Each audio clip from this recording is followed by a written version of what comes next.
প্রিয় দর্শক শ্রোতা, আসসালামু আলাইকুম এবং অফুরন্ত শুভকামনা সবার জন্য। হাসিনা এবং তার দল আওয়ামী লীগ যে পথে হেঁটে জয় বাংলা হয়ে গেল, ভেবেছিলাম আমাদের ভবিষ্যৎ সরকারগুলো এবং রাজনৈতিক দলগুলো সে পথ আর মারাবে না। কিন্তু দুঃখজনক হলেও বিষয়টি সত্যি যে আসলে ওরকমটি ঘটেনি। হাসিনার প্রদর্শিত পথেই তারা চলবার চেষ্টা করছে। বিশেষভাবে সরকারি দল বিএনপির কথা বলছি।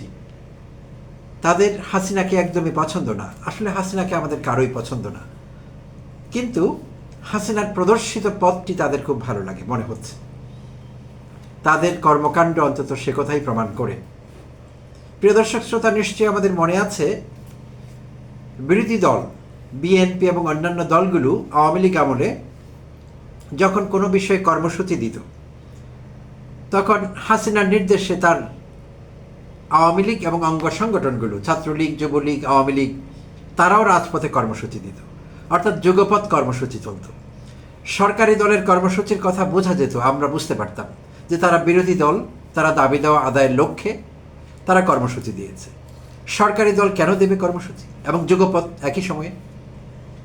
এবং শুধু কর্মসূচি দেয়া না, তারা সেই সব কর্মসূচিতে দমভক্তি করতেন যে বিরোধী দলকে তারা মোকাবেলা করবে জনগণকে সঙ্গে নিয়ে। এটি তাদের একটি জনপ্রিয় টার্ম ছিল। জনগণকে সঙ্গে নিয়ে আমরা লাখসই জবাব দেব, মোকাবেলা করব। খুবই হাস্যকর লাগতো আমার কাছে। বিনোদনের একটি বড় উৎস হয়ে উঠেছিল তারা কথাবার্তায়। তো এখন কথা হলো, আওয়ামী লীগ এত বড় দল, এত পুরনো দল, তাদের এত শক্তি, এত মাসল পাওয়ার, ছাত্রলীগ, যুবলীগ, স্বেচ্ছাসেবক লীগ, তাদের আবার জনগণ কেন লাগছে? তো কথা বলার সময় তারা এটি বলতেন, জনগণকে সঙ্গে নিয়ে জবাব দেবেন। তো কোন জনগণ জানি না, কাদের মিন করতেন তারা? সেই জনগণের ঘাড় মটকাবারই চেষ্টা করেছে তারা 15 বছর ধরে লাগাতার। যাই হোক, এখন বিএনপিকে দেখছি এবং বিএনপির অঙ্গ সংগঠনগুলোকে একই পথে হাঁটতে। দুঃখজনক বিষয়টি। কেন তাদের এত তাড়াতাড়ি, মাত্র তারা হানিমুন পিরিয়ড পূর্ণ করেছে, এত তাড়াতাড়ি জয় বাংলা হবার স্বাদ কেন তাদের জাগলো, সেটিই ভাবছি। প্রিয় দর্শক শ্রোতা, গতকাল বুধবার ছিল 17 জুন। গতকাল একটি প্রতিবাদ সমাবেশ অনুষ্ঠিত হয় ঢাকা মহানগর দক্ষিণ যুবদলের, এবং সেইটি ঢাকার পল্টন থেকে শুরু করে শাহবাগ মোড় পর্যন্ত বিস্তৃত ছিল। আর সেইটি আয়োজন করে ঢাকা মহানগর দক্ষিণ যুবদল।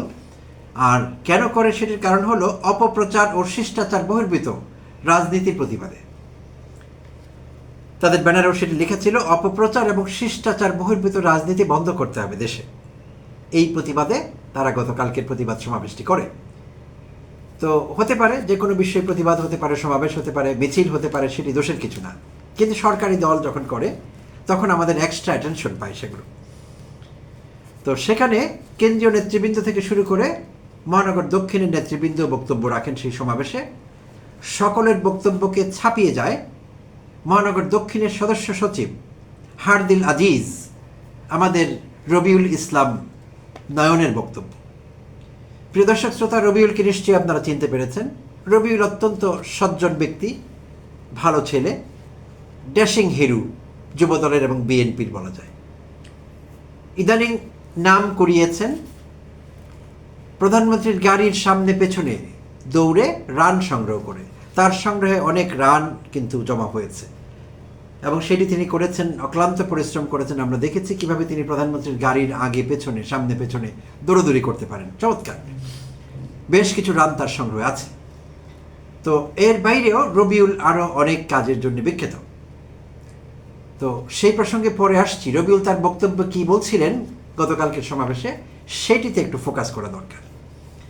তো প্রিয় দর্শক শ্রোতা, সেখানে রবিউল বললেন হুঁশিয়ারি উচ্চারণ করে বিরোধীদের প্রতি, গুপ্ত রাজনীতির পৃষ্ঠপোষকদের বলতে চাই, আমরা হাসিনা বাহিনীকে তাড়িয়েছি।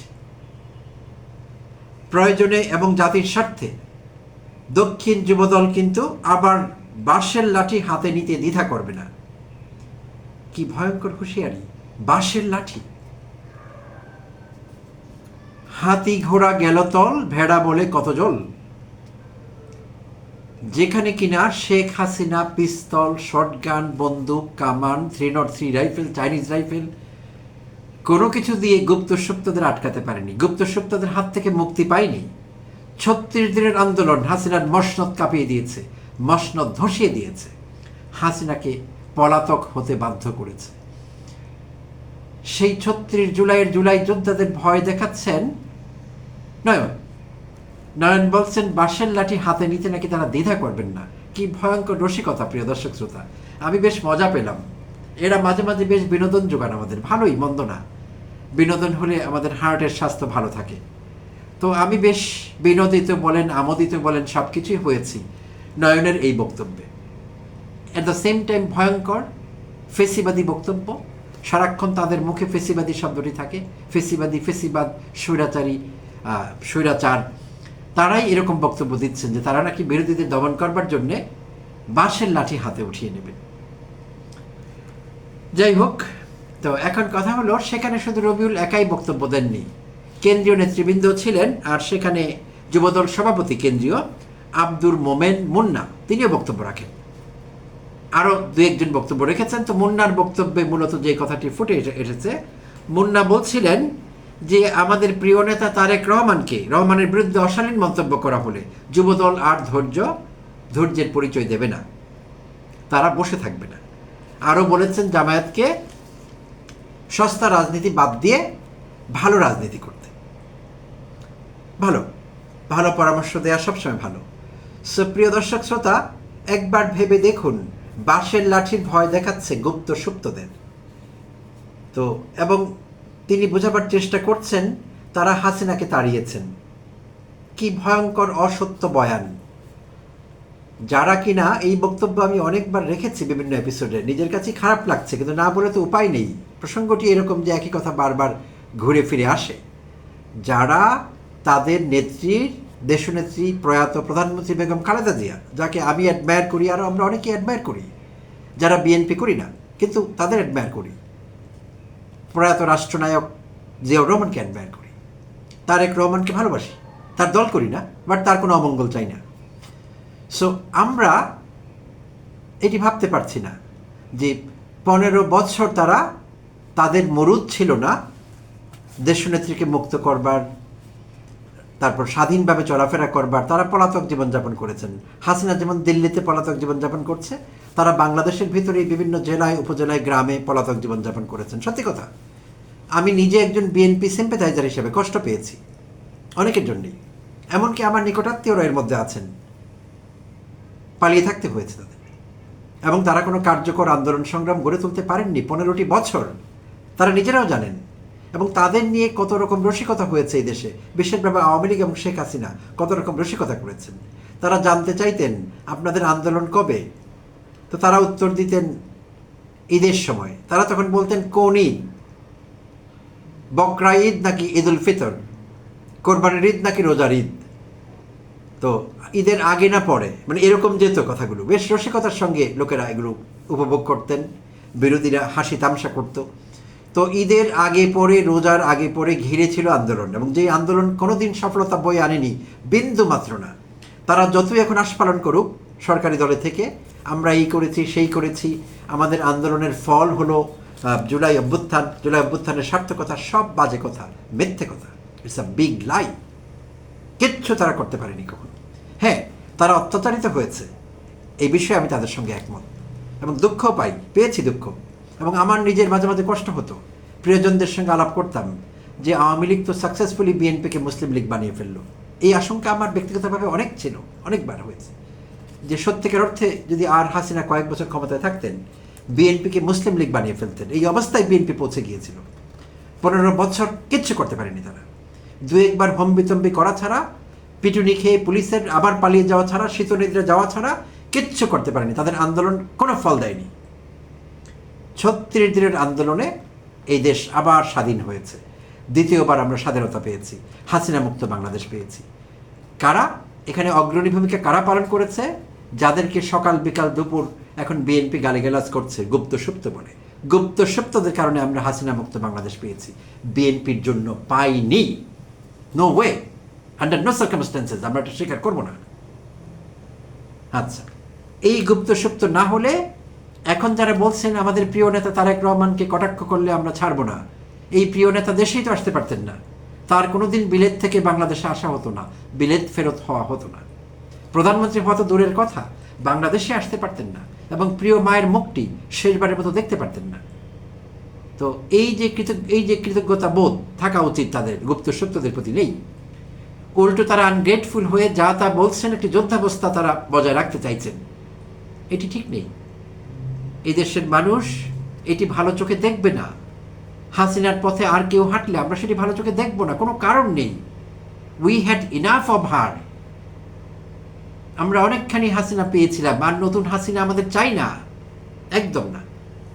তাই জানি না নয়নের এই বক্তব্য বিএনপি এন্ডোর্স করে কিনা, প্রধানমন্ত্রী জনাব তারেক রহমান এটি সমর্থন করেন কিনা। যদি না করেন তাহলে কিন্তু নয়নের এই বক্তব্যের প্রতিবাদ আসতে হবে দলের থেকে, তাকে অ্যালার্ট করতে হবে, তাকে ওয়ার্ন করতে হবে। এটি কোনো স্বাভাবিক বক্তব্য না, কোনো অবস্থায় আমরা এটিকে স্বাভাবিক মনে করছি না। বাঁশের লাঠির ভয় দেখানো, হাসিনা আমলে আমরা আবার ফিরে যাব, আমরা কাউকে পরোয়া করি। নয়ন বলছে বাঁশের লাঠি হাতে নেবে, আমাদের ওগুলো দরকার হবে না, আমরা তো ফু দেব, ফু বাবার মতো।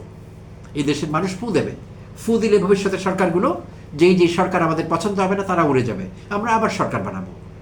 প্রধানমন্ত্রী তারেক রহমান জানেন ওয়েস্টমিনস্টার স্টাইল গণতন্ত্র কি, বিলেতে কি হয়। সরকারের মেয়াদ 5 বছর পুরো হয় না, 2 বছর, 3 বছর, 1.5 বছর, 2.5 বছর, এভাবে সরকার বদলে যাচ্ছে। কেন? জনগণ চায় না, জনগণ বিরক্ত হয়ে গেলে তারা ফু দেয়, ফুতে সব শেষ হয়ে যায়, সব কিছু উবে যায় কর্পূরের মতো। তো আমরা তো ফু দেওয়া শিখে ফেলেছি। আমরা হাসিনার বিরুদ্ধে আন্দোলন করা লোক, হাসিনাকে তাড়াবার লোক, যেই ক্রেডিট নয়ন নিতে চাচ্ছেন। হ্যাঁ, নয়নও জুলাই যোদ্ধা, তবে পেছনের সারিতে। নয়ন নিজেই অতীতের বছরখানেক আগে এবং বিভিন্ন সময় তার বিভিন্ন বক্তব্যে বলেছেন যে আমরা পেছনে ছিলাম, আমাদের দল, আমাদের নেতারা পেছনে ছিলাম, তারা আগে ছিলেন। হ্যাঁ, তোমরা পেছনেই ছিলে, ব্যাক বেঞ্চার যাকে বলি আমরা। নয়নেরা ছিলেন ব্যাক বেঞ্চার, আর সামনে বুক চেতিয়ে দিয়েছিলেন এনসিপির জুলাই যোদ্ধারা, গুপ্তসুপ্তরা। আর গুপ্তসুপ্ত বললে কোনো লাভ নেই, গুপ্তসুপ্তরাও কিন্তু ছেড়ে কথা কইবে না। তারা বলা শুরু করেছে যে প্রধানমন্ত্রী তারেক রহমানও তো গুপ্ত ছিলেন, লন্ডনে সুপ্ত হয়েছিলেন, এখন দেশে এসেছেন তিনি, তারা কি ছেড়ে কথা কইবে? না, কইবে না।